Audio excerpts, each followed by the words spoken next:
শুধুমাত্র গলফ কান্ট্রিগুলো যদি তেল দেওয়া বন্ধ করে দেয়, ওদের একটা বিমানও ফ্লাই করবে না ইনশাআল্লাহ। কি করার আছে? বলছে আমাদের কি করার আছে? না কিছু করার নাই, আপনারা নেইমারকে নিয়ে এসে ফুটবল খেলেন। আর আমাদের তো মাশাআল্লাহ একটা আছে, American kingdom of Saudi Arabia. ও সামনাসামনি কিছু বলবে না, পিছনে কিছু বলবে না, শুধু বলবে আমরা সাথে আছি। আমার ওই যে অনলাইনে তো বললাম যে কেউ লাইভে চলে আসতে পারে, লাইভে এসে বলছে আমাদের কি করার আছে? না তোমাদের কিছু করার নাই, তোমরা তেল দাও ওদেরকে আরো বেশি করে। তোমাদের কিছু করার নাই, তোমরা তেল বিক্রি করো ওদের কাছে।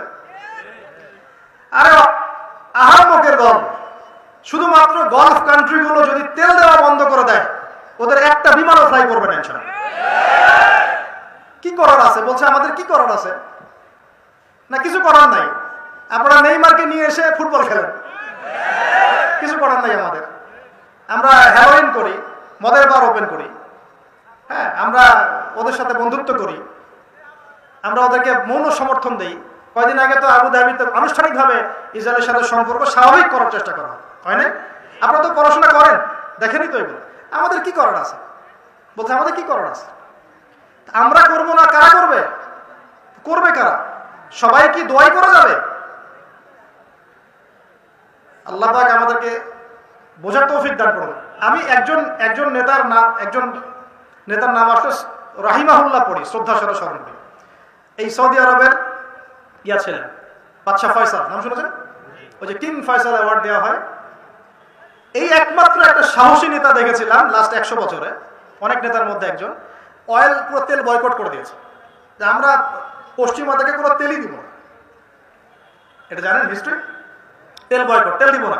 এই তেল না পেয়ে ওদের অবস্থা খারাপ হয়ে গেছিল। তেল পাবো কোথায়? কারণ আল্লাহ পাক এই পুরো বিশ্বের 4 ভাগের 3 ভাগ তেল দিয়েছেন মধ্যপ্রাচ্যে। সুবহানাল্লাহ। মুসলমানদের হাতে, এগুলো কাদের হাতে?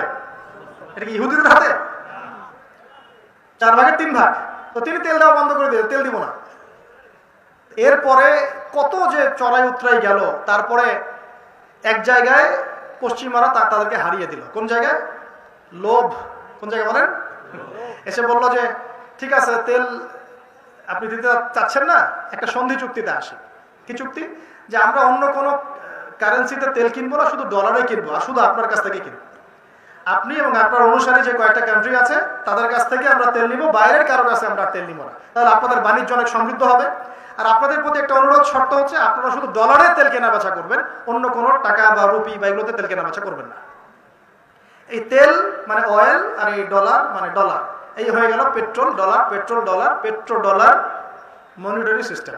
এখন আপনি সারা বিশ্বে ডলার ছাড়া তেল কিনতে পারবেন না। এটা হলো উম্মার সাথে একটা গাদ্দারি। এর ফলশ্রুতিতে ডলার হয়ে গেল একদম সুপিরিয়র কারেন্সি, আর তেলের একচ্ছত্ব অধিকার ওরা লাভ করে ফেলে। এইগুলো যদি মুসলমানরা বন্ধ করে দিতে পারত, আমি এখানে গলা ফাটায় কথা বলে কোনো লাভ নাই, আমি জানি আদতে আসলে কিছু হবে না, সকালবেলা আপনারা ভুলেও যাবেন।